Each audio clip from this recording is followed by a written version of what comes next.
Programme मध्य मुकाबले में खुशामदीद। मैं हूं रबिया एहसन, मेरे साथ मौजूद है रऊफ लासरा। और आज के प्रोग्राम में जिन टॉपिक्स पे हम बात करेंगे उसमें सबसे पहले आला अदलिया फूट का शिकार। पंजाब में इंतखाबात से मुताल्लिक केस सुनने वाला सुप्रीम कोर्ट का 5 रुकनी बेंच टूट गया। जस्टिस अमीरुद्दीन का केस सुनने से इनकार, चीफ जस्टिस भी डट गए।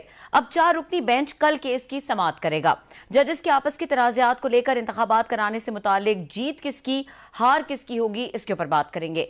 इसके अलावा बात करेंगे कौमी असम्बली के बाद सेनेट से supreme court practice and procedure bill मंजूर, चीफ जस्टिस का असखुद नोटिस का इख्तियार महदूद, नवाज शरीफ गिलानी तरीन की नाअहली खत्म होने की राह हमवार, बिल दस्तखत के लिए सदर आरिफ अलवी को इरसाल। क्या आरिफ अलवी बिल पर दस्तखत कर देंगे? इसके अलावा बात करेंगे माशी, सियासी और आईनी बहरान के बाद आटा बहरान भी संगीन। 10 किलो आटे का थैला और उसके लिए बुजुर्ग ख्वार। मुफ्त आटे के नाम पर पंजाब में मुतअद्दिद अफराद जान से गए। हुकूमत के अरबों रुपए जाया होने का खदशा। ज्यादातर अवाम खाली हाथ लौटने पर मजबूर। फ्रॉडियों ने दिहाड़ियां लगा ली। हुकूमत शफाफ निजाम बनाने में नाकाम। गरीब ज़राई मुल्क में आटे की थैली के लिए मौत से खेलने पर मजबूर क्यों हो गए हैं, इसके ऊपर बात करेंगे। हमारे साथ गुफ्तगू के लिए मौजूद हैं आज के प्रोग्राम में सीनियर एंकर पर्सन तज्जिया निगार हैं काशिफ अब्बासी साहब। उनको वेलकम करेंगे। अस्सलाम वालेकुम काशिफ साहब। जी वालेकुम सलाम। अच्छा काशिफ साहब, जो तमाम तर मामला चल रहे हैं, जिस तरह से सब एक्सपेक्ट कर रहे थे और सारी नज़रें इस वक्त सुप्रीम कोर्ट पर मरकूज थी इलेक्शंस को लेकर, क्योंकि जो इस वक्त सबसे बड़ा मसला लगता है ये पाकिस्तान का वो ये है कि इलेक्शंस हो जाएं और उससे जुड़े तमाम तर सियासी मामलात। अब ये बताइए कि ये जो मामलात चल रहे हैं और आज जिस तरह से ये बेंच टूटा, इस तमाम तर सिचुएशन को कैसे देख रहे हैं? देखिए, बड़ी इंटरेस्टिंग नजर आ रहा है। कोई अंदर खाने लड़ाई चल रही है, कोई तफरीक है, कोई जिस तरीके से कल काजी फाइसा साहब ने फैसला दिया, एक हाफिज साहब का केस है कि 20 नंबर उनको मिलने चाहिए या नहीं मिलने चाहिए मेडिकल कॉलेज में, उसमें उन्होंने चीफ जस्टिस पाकिस्तान का इख्तियार लिमिट करने का फैसला दिया। आज जो जज उस बेंच पे थे उन्होंने अपने आप को रिक्यूज कर लिया। सारी इंडिकेशन नहीं हो सकता कल एक और जज भी कहेंगे मैंने भी नहीं इसमें बैठना, क्योंकि ज़ाहिर है एक बड़ी क्लियर लीनिंग एक सर्टेन साइड की है, एक बड़ी क्लियर लीनिंग एक सर्टेन दूसरी साइड की है। अनफॉर्चुनेटली इसलिए कि मामलात अगर बेहतर तरीके से हो, बेहतर तरीके से हल होते नजर आए तो किसी को कोई एतराज नहीं है। बड़े अरसे से बात हो रही है सुप्रीम कोर्ट में, ये सो मोटो का इख्तियार कैसे इस्तेमाल हो, बेंच कैसे बने, ये बिल्कुल डेमोक्रेटाइज होना चाहिए। क्यों एक साहब में इतना इख्तियार हो, लेकिन जिस तरीके से ये हो रहा है वो उस तरीके की वजह से ये बहुत से सवाल उठ रहे हैं कि क्या वाकई ये एक ऑर्गेनिक प्रोसेस है या ऑर्गेनिक प्रोसेस नहीं है। आप काशिफ जो उस प्रोसेस की बात करें जो पार्लियामेंट में हो रहा है? नहीं जी, मैं दूसरे जो सुप्रीम कोर्ट में मैं उस प्रोसेस की भी बात कर रहा हूँ। अच्छा ये बताएं काशिफ साहब, सारे अमल आपस में जुड़े हुए हैं ना। देखिए ये तो नहीं हो सकता। देखें, आप देखें कि जिस तरीके से टाइमिंग देखें चीज, और तफसील में जाएंगे तो उसके ऊपर कंटेम्प्ट लग जाएगी, इसलिए मैं स्पेसिफिक्स में नहीं जाता कि जिस दिन एक चीज होती है उसी दिन दूसरी चीज हो जाती है।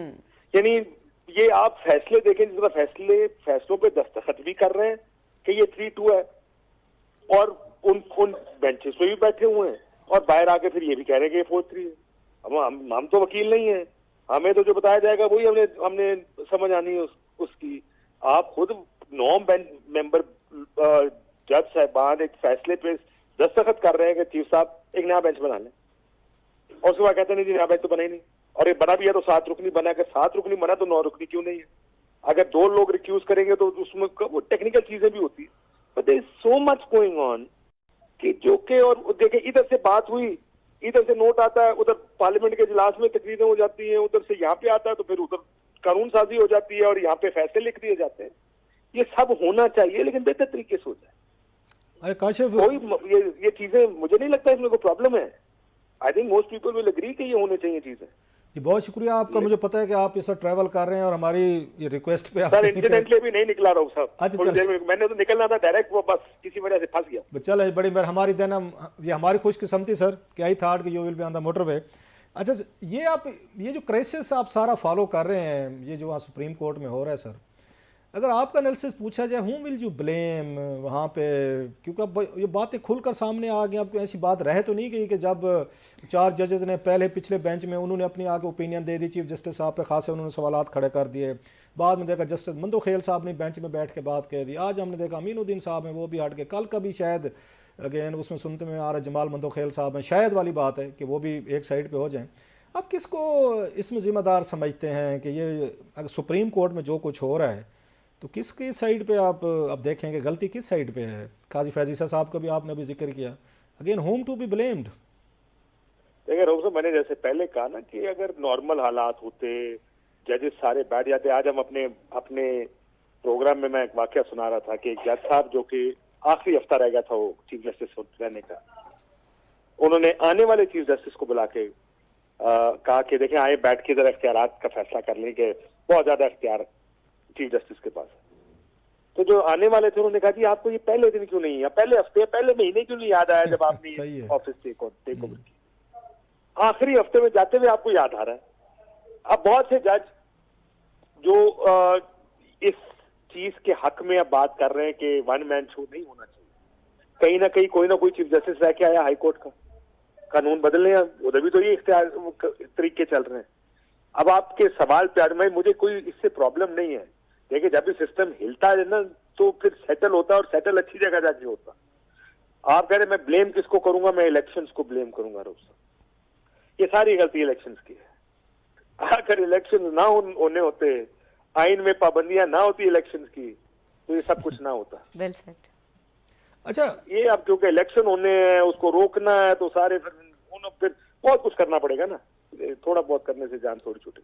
अच्छा, हामिद खान साहब थे हमारे साथ एक दो दिन पहले थे, वो पीटीआई के रहनुमा भी हैं, बड़े वकील भी हैं। ये सवाल मैंने उनसे भी पूछा था तो उन्होंने बड़ा कैंडिडेट इसका जवाब दिया। उन्होंने कहा जी उमर अता बंदयाल साहब जो हैं, शायद उन्होंने जो बेंचेज की तश्कील की है पिछले 1 साल में, और जिस तरह के सिर्फ हम ख्याल वो लोगों को साथ लेकर आए हैं, और उससे एहसास हुआ है कि सीनियर जजेस को वो इग्नोर कर रहे हैं और आके उसमें लार्जर बेंचेस बनाने से ज़रा वो उस पर रिलेक्टेंट हैं। तो उनका कहना था कि शायद ये उनसे हुई है, लैप्सेस हुए हैं, कि उन्हें चाहिए था कि फेयर प्ले रखते, उसमें सीनियर जजेस को रखते, और उसके बीइंग ए चीफ जस्टिस किसी को एहसास ना होता कि हम लेट डाउन हो रहे हैं या हमें साइड पे किया जा रहा है। तो do you agree with his analysis? ये उनका मैं एनालिसिस बता रहा हूँ, ये आपका मेरा नहीं है। देखिए ड्रोव साहब, खराबी तो ये बड़े अच्छे की है। मैं तो पिछले 15 से 20 साल से देख रहा हूँ। जरा इफ्तिखार चौधरी साहब के बेंचेस देखिएगा उठा के जी, अक्सरियत बेंच एक जैसे थे, पता होता था उनके साथ उनके बेंच में कौन कौन बैठेगा। साकिब निसार साहब का भी यही केस था। मसला ये प्रॉब्लम पुरानी है, और ये पहली दफा मैंने देखा लोगों ने वॉइस करनी शुरू की। ये पहली दफा लोगों ने इसके बारे में जजेस ने बात करनी शुरू की, जो कि बिल्कुल ठीक बात है। मैंने जो कहा ना कि जिस तरीके से टाइमिंग की बात कर रहा हूं, ये खराबियां तो थी, खराबियां तो पुरानी चीज सारी थी, लेकिन सडनली जिन केसेस के ऊपर ये बाहर निकलनी शुरू हुई है, उनको देखकर मुझे लगता है कि मैं तो ब्लेम करूंगा इलेक्शंस को। देखें जी, 9 रुकनी बेंच ने, मैं बहुत से आर्ग्यूमेंट से एग्री करता हूं जो आर्ग्यूमेंट दिए गए। हम वो वकील नहीं है, लेकिन अगर हाई कोर्ट में अपीलें चल रही हैं तो क्या जरूरत है सुप्रीम कोर्ट को आने की? ये भी कहा गया। जजेस के ऊपर देखें, यहाँ पर सुप्रीम कोर्ट के जज खुद पैमाने बनाकर गए हैं कि अगर इल्जाम लगेगा, फाइज ईसा साहब के केस में क्या हुआ था, ये उसको सोशल मीडिया पर ना डालेगा, ये ऐसे अगर आपस की बहस के लिए रख लें इसको। उन्होंने कहा जी प्रोसेस ठीक नहीं है जिस तरीके से आपने या इसको अप्रोच किया, लेकिन एक जज की ऑडियो के प्रोसेस को अप्रोच तो गलत थी, वो तरीका गलत था, लेकिन जजेस ने उसको भी लिखकर कहा कि ये बेंच में नहीं होने चाहिए। बहुत सारी चीजें सामने आई।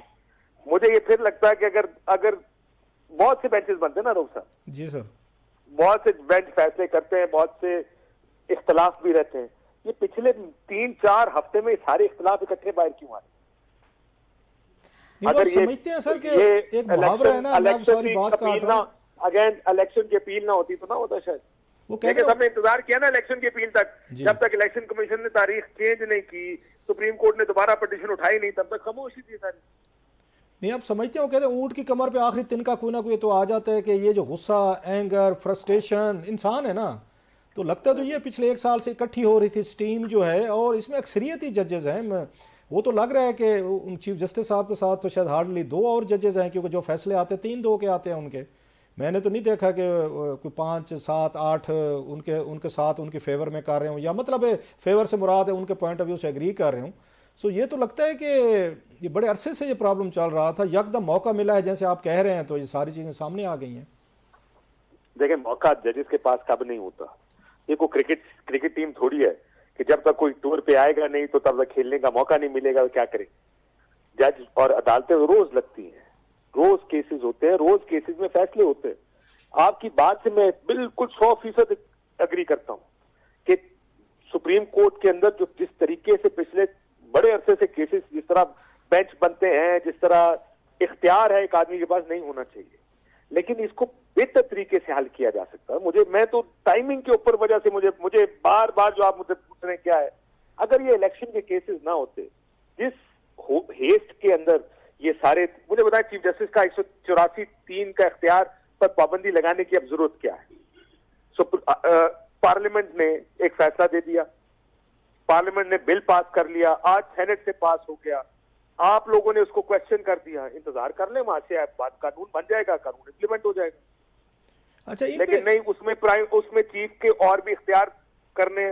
आप देखें कि जो फैसले बहुत से हो रहे हैं, मैं बहुत सारी बातें टीवी पे नहीं कहता, बड़ी प्रिएम्प्टिव चीजें हो रही हैं कि आज एक प्राइम मिनिस्टर ने भी एक फैसला किया ताकि कोई कल इसको इस्तेमाल करके किसी के खिलाफ कार्रवाई ना कर। ये काजी फैज ईसा साहब वाला जो उन्होंने रेफरेंस वापस लिया, पता नहीं, मुझे नहीं पता आप कौन सी बात कर रहे हैं, लेकिन मैं वैसी बात में कह रहा हूँ, बात कर रहा हूँ जो मार्केट की गुफ्तगू है। साहब देखें, हम अदालत के मामले में हम बड़े केयरफुल भी होते हैं, हम जितना केयरफुल अदालत के मामले में होता है और किसी चीज में very true, I agree with you. लेकिन ये तो पब्लिक फैसला है ना, एक प्राइम मिनिस्टर ने फैसला किया है, पब्लिक रेफरेंस है, वहां पे उन्होंने बिल ड्रा किया, सो इस पे तो बात कर सकते हैं हम। 10 महीने पहले कर देते।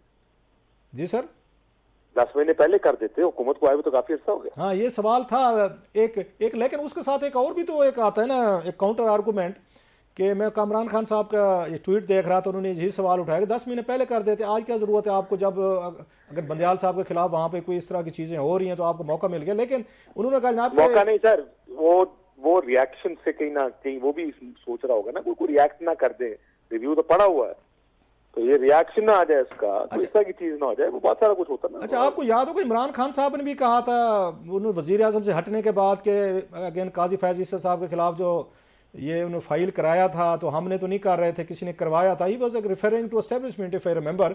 तो खान साहब भी उस पर खुश नहीं थे कि जनाब कि आपने एक उनके जज साहब के खिलाफ रेफरेंस फाइल किया, अगरचे उनकी हुकूमत में हुआ, उन्हीं की कैबिनेट ने अप्रूव किया, उन्हीं के सदर साहब ने आगे भेजा, लेकिन खान साहब ने भी अपने आप को, आपको याद होगा, डिस्टेंस कर लिया था इससे, रेफरेंस से। सर ये अब मेरी बात सुने, आप वजीर आजम पाकिस्तान है, वो आप पीएन पाकिस्तान थोड़ी है, वो गिलानी साहब वाली बात मुझे याद आ गई। आप ना करें, इतना इख्तियार तो वजीर आजम के पास होता है, वो कहता नहीं यार जज के खिलाफ मैंने नहीं भेजना रेफरेंस। ये कौन सा आर्गूमेंट है, वो हमसे जबरदस्ती वो टॉफी लेके साइड पे लेके जबरदस्ती करा लिया, ऐसे थोड़ी होता। खान साहब तो ऐसे कहते रहे, खान साहब तो ये कहते रहे हर बात पे कि मुझे नहीं पता था, फौज कर रहे थे, जनरल बाजवा कर रहे थे, फलां साहब कर रहे थे। इमरान खान साहब तो ये कहते रहे हैं पिछले 1 साल में जो मेन फैसले थे। इसी तरह अभी हमने देखा मेतला साहब के इंटरव्यू के बाद जनरल बाजवा साहब यही कह रहे हैं जी मैंने तो कुछ किया नहीं है, मुझे तो कुछ पता ही नहीं है, या खान साहब कर रहे थे या जनरल बाज ये उसमें फैज साहब कर रहे थे। सो पाकिस्तान का प्राइम मिनिस्टर कहते हैं मुझे भी नहीं पता था कौन जी आके हुकूमतें चला रहा था, काम कर रहा था। पाकिस्तान का आर्मी चीफ भी कहता है जनाब कि मेरे नीचे लोग क्या काम कर रहे थे मुझे भी नहीं पता। तो काशिफ अब्बासी साहब फिर ये हुकूमत जो है ये कौन चला रहा था? कोई आप चला रहे थे, मीडिया चला रहा था? Who was running the government? अगर मतलब आर्मी चीफ और प्राइम मिनिस्टर कहते हम तो ये काम कर ही नहीं रहे थे, हमें तो पता ही नहीं था। सर ये मुल्क रऊफ साहब मैंने देखा, ये मुल्क अल्लाह चला, जिस तरह हम चल रहे ना ये अल्लाह का एक काम है और वो ही चला सकता है इस तरह, वरना हमने तो अपने से पूरी कोशिश कर ली इस मुल्क को डुबोने की। ये मसला इसमें देखें वो एक अंग्रेजी की saying है ना, success has many fathers and failure is an orphan. नाकामी जो होती है ना वो बड़ी यतीम होती है। आज इमरान खान साहब अगर रोरिंग सक्सेस होते ना as a government, as governance का मॉडल, तो यही बाजवा साहब ने कहा था हम लेकर आए, हमने मदद की है, देखें हमने बदला पाकिस्तान को। ये अब जब नाकामी से सारे भाग रहे हैं, कामयाबी सारों की अपनी होती है। क्या जरूरत है आपको ऐसी हुकूमत चलाने की, लेने की, अगर खान साहब के पास इख्तियार ही नहीं था, अगर उनको वो कुछ कर ही नहीं सकते, अगर एक जज के खिलाफ रेफरेंस तक वो नहीं रोक सकते, तो फिर किस लिए हुकूमत कर रहा है? I don't get it. मैं इस आर्गुमेंट के सख्त खिलाफ हूं कि वजीर आजम उठ के कहे और जी मेरे पास कोई ऑप्शन नहीं। वेरी ट्रू, आपके पास बहुत ऑप्शन थे, इनकार सबसे बड़ा ऑप्शन होता है। कहना आगे अब मैं वजीर आजम मुझे कहेगा कि आपने एक जज के खिलाफ रेफरेंस देना, नहीं सर ये नहीं हो सकता, माफी चाहता हूँ, बाकी साहब कर लेंगे, ये नहीं हो सकता। अगर मैं बहुत ही उनके नीचे लगा हुआ भी हूंगा ना, फिर भी मैं कहूंगा ये जजेस को छोड़ दें, बाकी आप कहेंगे तो कर। इसलिए तो आप वजीर आजम नहीं है सर जी, एंकर लग के बैठे हुए हैं भाईजान। ये तो चले अब आज तक की कहानी है जो हो गया है, आगे क्या लग रहा है? क्योंकि चीफ जस्टिस ने कहा है कि अब जो 4 रुकनी बेंच है वो समाप्त करेगा। इंटेंशंस क्या लग रहे हैं? इसके बाद कोई रेजिस्टेंस आपको लग रही है आती हुई नजर आएगी? और ये जो कानून साजी हो रही है इसका नुकसान अपरेंटली तो यही लग रहा है कि इलेक्शंस को इसका नुकसान हो रहा है, जिस तरह आपने कहा कि इलेक्शन ही सारा मुद्दा है। तो क्या लगता है कि पीटीआई फिर किस स्टेट में खड़ी हुई है? देखिए, एक तो फुल कोर्ट बन जाना चाहिए। Let's be very honest. देखिए, हम डरते क्यों हैं चीजों से? Very true. क्या कर लेंगे, क्या हो जाएगा? नहीं होंगे इलेक्शन। इलेक्शन तो वैसे भी नहीं होने। आप देख लेंगे, इतने ड्रामे करने से बेहतर नहीं होता पहले दिन फुल कोर्ट बना देते, आज तक पता लग चुका होता कौन किधर खड़ा इलेक्शन कराने के नहीं कराने। ये खौफ से निकल के फैसलों की तरफ सारों को जाना पड़ेगा। Everybody has to own up to their decision. सबसे पहले तो ये है। दूसरा, ये तो आज खालिद साहब से पूछा गया, जब उन्होंने कहा जी आपसे अक्टूबर के इलेक्शन की गारंटी मांग रहे हैं, तो खालिद साहब का जवाब बड़ा दिलचस्प था। उन्होंने कहा कि आपको कल पता था कि आज अदालत में क्या हो जाएगा? यार, जो चीज आइन और कानून के मुताबिक होनी है, कोई पूछे आपसे सर 50 साल बाद जो इलेक्शन होने हैं आपको आज भी कहना चाहिए बिल्कुल आइन के मुताबिक होंगे, मुल्क आइन के मुताबिक चलेगा। यहां पर सिर्फ मसला इलेक्शन को आगे ले जाने का, वहां इलेक्शन नहीं होंगे, इसका कानून साजी से कोई लेना देना नहीं। कानून साजी होगी तब भी इलेक्शन नहीं होंगे, कानून साजी नहीं होगी तब भी इलेक्शन नहीं होंगे। अरे काशिफ, आपको लगता नहीं है कि ये जजेस की जुडिशरी के विद इन जो लड़ाई फाइट हमें नजर आई है, इसने मौका फराहम किया जो पिछले 25-30 सालों से सियासतदान हुक्मरान ढूंढ रहे थे कि हम किसी तरीके से इनको जजेस को, ये सुप्रीम कोर्ट को, इनकी एक्टिविज्म को, इनकी पावर्स को हम जरा कंट्रोल करें, तो मौका दिया नहीं है इन्होंने। ये हमारी ऑनरेबल इन सुप्रीम कोर्ट की इंटरनल फाइट्स ने कि आज वो उस पर चढ़ गई है, पूरी पार्लियामेंट भी चढ़ गई है, उन्होंने जवाब भी ढूंढ लिए हैं, उन्होंने पावर्स भी क्लिप कर लिए हैं। तो इसमें अगेन सुप्रीम कोर्ट का अपना भी है, मेरा ख्याल है जो डिवीजन हुई है, मौका तो इन्होंने फराहम किया है, लूज बॉल तो इनकी तरफ से की गई है। अगर ये मुत्तहिद रहते तो शायद ना होता ये। देखिए, होना चाहिए तो फिर भी था ना जी। अगर तो मसला ये है कि कुछ जज आदि इसलिए बने बीच में क्योंकि हमारा चीफ जस्टिस से इख्तलाफ है, तो फिर तो समझे प्रोसेस ही गलत है। अगर तो मकसद हमेशा से प्रोसेस ठीक करने का था तो फिर ठीक हुआ जो हुआ। आपने बिलावल साहब की तकरीर सुनी होगी जो कल शायद उन्होंने की, जिसमें उन्होंने कहा कि 19वीं तरमीम हमारे से जबरदस्ती करवाई गई और हमें ये किया गया। ये वो वक्त था जब अदलिया उस वक्त सपोजिटली इकट्ठी थी। इफ्तिखार चौधरी साहब एक तगड़े चीफ जस्टिस थे, उन्होंने कहा आप करें वरना हम स्ट्राइक डाउन कर देंगे, इसको वापस लें, इसको 19वीं तरमीम कराई आप उन्होंने पार्लियामेंट से। और पार्लियामेंट कमजोर थी उस वक्त। सियासतदान उमूमन कमजोर होते हैं, पीछे हट जाते हैं, और सियासतदान पीछे हट गए। आज मैंने शाहिद साहब को कहीं पढ़ा, उन्होंने शाहिद खान अब्बास साहब ने कहा अगर ये स्ट्राइक डाउन करेंगे हम उसी दिन दोबारा मंजूर करेंगे। देखिए, लड़ाई अपनी जगह जो अदालत के अंदर की है, कुछ चीजें ठीक है वो होनी चाहिए। हाँ, ये बात जरूर है जैसे आपने कहा, जब अदलिया स्ट्रांग थी नहीं करने दिया। ये भी खोसा साहब कह रहे थे कि सेनेट ने भेजा, जो कमेटी थी सेनेट की लॉ कमेटी ने, उसने भेजा ये सुप्रीम कोर्ट कुछ तजवीज की उन्होंने तब्दीलियां, यही बेंच कौन कैसे बनेगा, चीफ नहीं होगा, टॉप 5 जजेस होंगे। कहते इतना स्ट्रांग फर्रा बना के सुप्रीम कोर्ट ने वापस जवाब दे दिया कि ये नहीं हो सकता, आप नहीं कर सकते। तो स्ट्रांग जब इकट्ठा सुप्रीम कोर्ट होती है नहीं करने देते। आज fragmented. Lastly Kashif, last question sir, ये जो नवाज शरीफ साहब के लिए तरमीम लाए हैं, बिल पास किया है और रिलीफ मिलेगा, उनको अपील का राइट दिया गया है कि वो जाएं सुप्रीम कोर्ट में, तो क्या ये पहले से इनके जहन में है, तय है कि नवाज शरीफ साहब जाएंगे 6 साल 7 साल बाद अपील फाइल करेंगे तो इनको रिलीफ मिल जाएगा और इनकी सज़ा या इनको वो ख़त्म हो जाएगी, दोबारा इनको इलेक्शन लड़ने का, प्राइम मिनिस्टर चौथी बनने का इनको राइट मिल जाएगा? ये भी तो मुमकिन है कि सुप्रीम कोर्ट जो है इनको रिलीफ ना दे और पिछले फैसले को बरकरार रखे। आप कैसे देखते हैं? देखिए, सुप्रीम कोर्ट के फैसले को तो मैं पीएम नहीं कर सकता, लेकिन होना चाहिए ना जी, क्यों ना? राइट ऑफ अपील तो होना चाहिए किसी भी शख्स के पास। इसीलिए तो मल्टीपल लेवल के कोर्ट बनाए जाते हैं। मैं I am nothing against this, भी यही है कि ज्यादती की गई थी तो करें अहल उस चीज के अंदर, ना अहली तो उनकी फिर भी रहेगी, लेकिन वो रहेगी सजा के ऊपर, जो कन्विक्शन है उनकी। ये जो नाअहलियत आयात वो खत्म कर दे बेशक, इसमें ऐसी क्या बड़ी बात है? मतलब पॉलिटिशियंस हैं, देखिए कहते हैं पॉलिटिशियन की they have 100 lives, they always come back with another, let him come back with another life. लेकिन काशिफ, इसमें जो असल चीज है कि अब इसमें जो तरमीम हुई उसमें ये तो नहीं लिखा गया ना कि उन्होंने जरूर ही रिलीफ देना है, सुप्रीम कोर्ट ने, वो तो फुल कोर्ट बने या जितना भी बड़ा बेंच बनेगा, सो वहाँ पे पॉसिबिलिटी है कि ये जो चाह रहे होंगे नवाज शरीफ साहब कि इसको वापस किया जाए और सज़ाएं ख़त्म की जाए जैसे इफ्तिखार चौधरी साहब के दौर में हुआ था, तो मैं तो उसकी बात कर रहा हूँ। इसकी क्या गारंटी है कि मियाँ साहब जाएं और फिर यही सज़ा यही चीज़ें बरकरार है? अपील का हक मिला है ना, कोई उनको फैसला पीछे करने का, उन पे बैंडिंग तो नहीं है सुप्रीम कोर्ट पे? नहीं, आपकी बात ठीक है जी। वैसे तो रेट्रोस्पेक्टिवली मेरा ख्याल है दे दिया उन्होंने इख्तियार अपील करने का जी। क्या करेंगे सर, मैं again this is very difficult for me to say. अभी कोर्ट का कॉम्पोजिशन इस किस्म का हो गया है, अंदरूनी लड़ाइयां इस किस्म की हो गई हैं कि कोई पता नहीं होता कोर्ट किस तरफ जाएगी और बेंच क्या बनेगा, किसी ने फैसला करना नहीं। अगले एक महीने में इसी बेंच ने, इन्हीं जजेस ने फैसला करना है कि क्या होगा और क्या नहीं होगा। So let's see which way it goes. I believe personally कि अगर खराबियां हुई हैं किसी जगह तो वो ठीक करते करते साथ आगे चलना चाहिए। There's nothing wrong in this. बहुत शुक्रिया काशिफ और आप। जी जी जी मैं एक चीज ऐड कर दूं इसके अंदर सर कि ये लाइफ टाइम डिस्क्वालिफिकेशन के बारे में तो खुद अभी मेरा ख्याल है जो अभी करंट चीफ जस्टिस है उन्होंने भी एक फैसले में लिखा था कि कुछ ड्रकोनियन लॉ है या इस तरह की चीजें। तो मुझे लगता है कि ये अदालत ही कुछ कर देगी इसको, क्योंकि as a lifetime disqualification मेरा ख्याल है कि ऐसे केस में अब let's see what the supreme court does. ठीक है, बहुत शुक्रिया काशिफ वासी हमारे साथ एक्सक्लूसिव गुफ्तगू कर रहे थे। और यहाँ वक्त हुआ ब्रेक का। ब्रेक के बाद बात करेंगे आटे के हवाले से जो एक बड़ा इशू बना हुआ है अमंग ऑल दोज इश्यूज जिस पे हम बात करते हैं। ये इशू किस हद तक संगीन हो गया और क्या वजह है इसकी डिटेल्स के ऊपर बात करेंगे। हमारे साथ खालिद मसूद साहब मौजूद होंगे। ब्रेक के बाद हमारे साथ रहिए।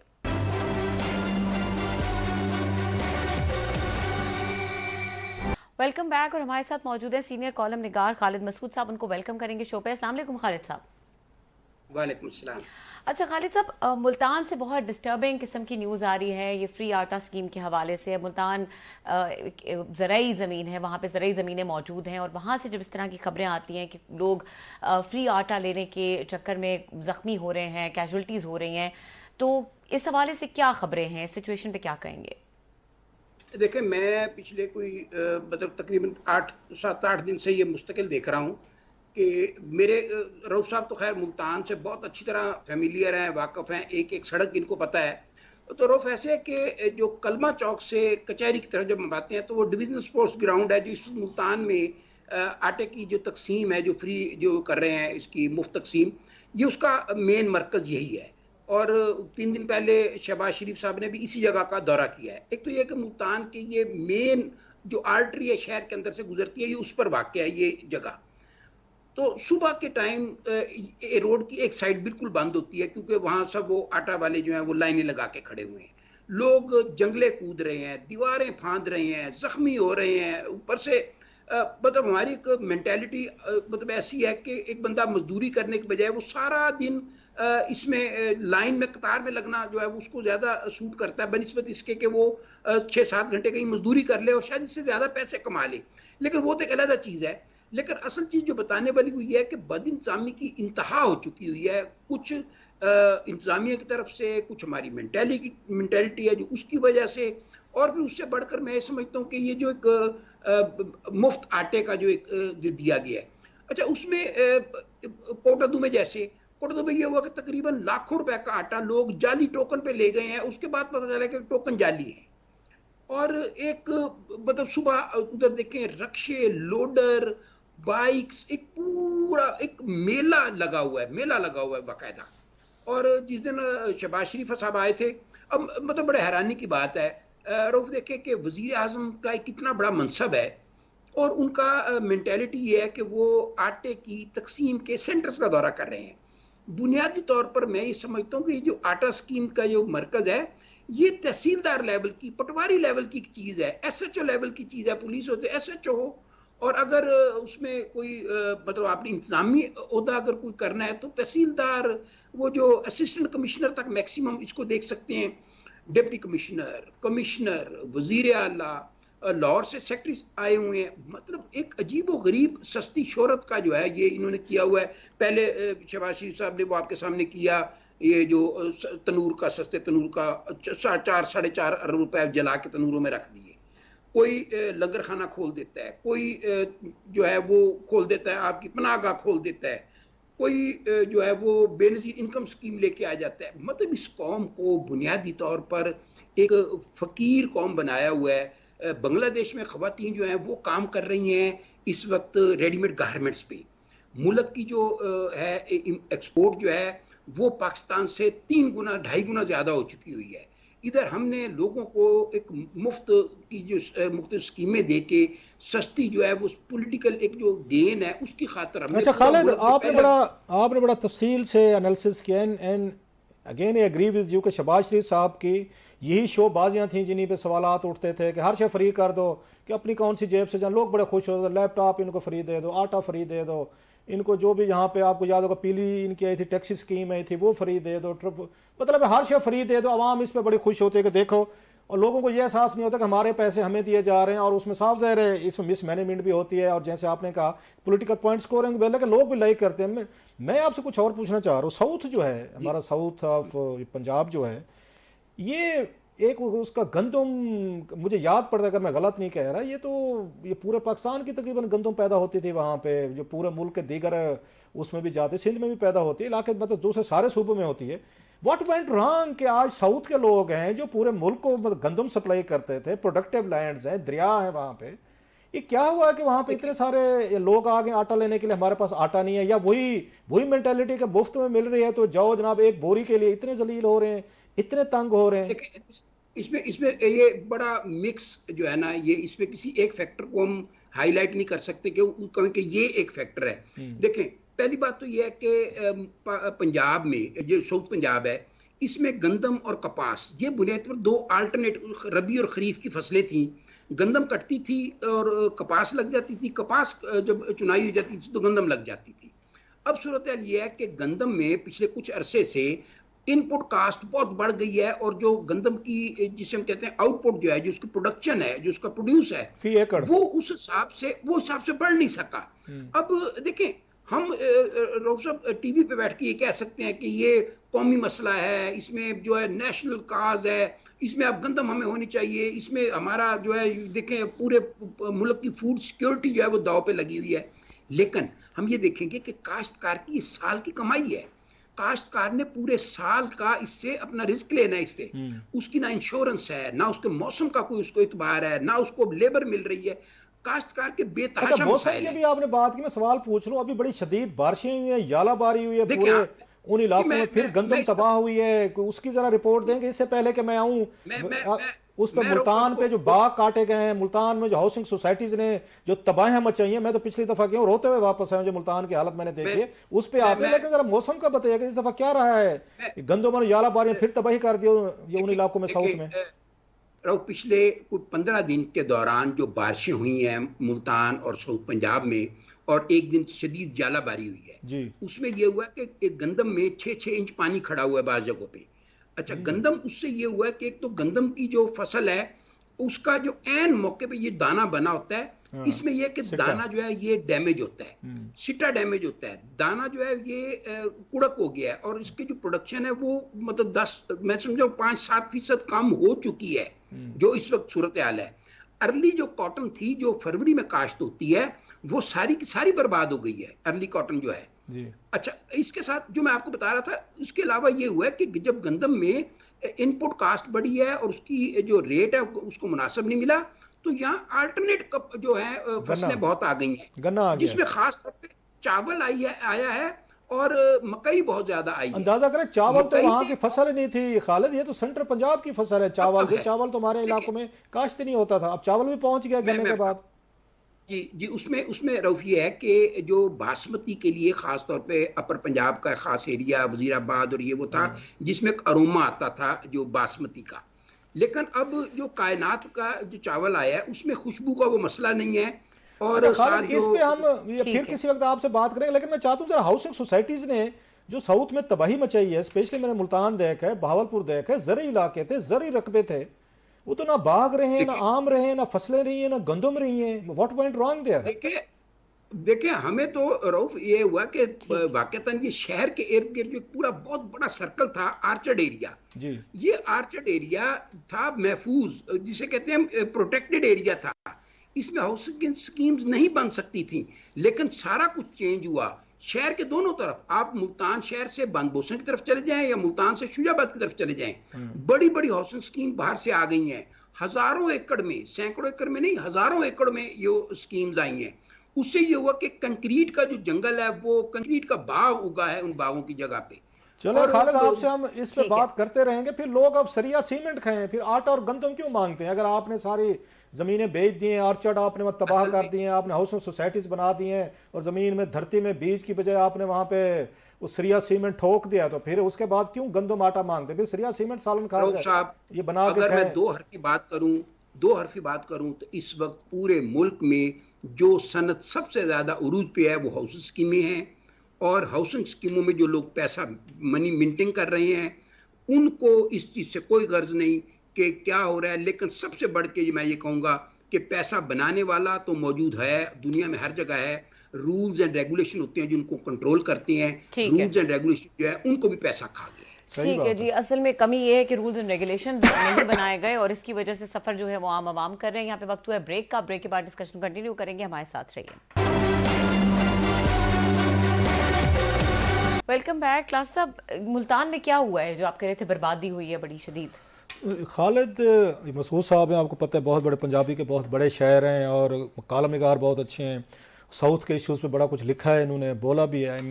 आई एम सो ग्लैड कि हमने उनसे रिक्वेस्ट की, वो आए हैं और बड़ी अच्छी बातें की। इनसे करते रहेंगे क्योंकि साउथ में जो बर्बादी हो रही है लोगों को समझ नहीं आ रही। आटे की लाइन ऐसे नहीं लग रही। आपका वो इलाका जो सबसे ज़्यादा प्रोडक्टिव था, जो आपको सबसे ज़्यादा गंदम आ रही थी, आपको वहाँ से काटन आ रही थी, आपने तबाही बर्बादी फैली। आपने जोनिक सिस्टम चेंज किया क्योंकि रूलिंग लीड जो थी उसमें शरीफ थे, उसमें तरीन थे।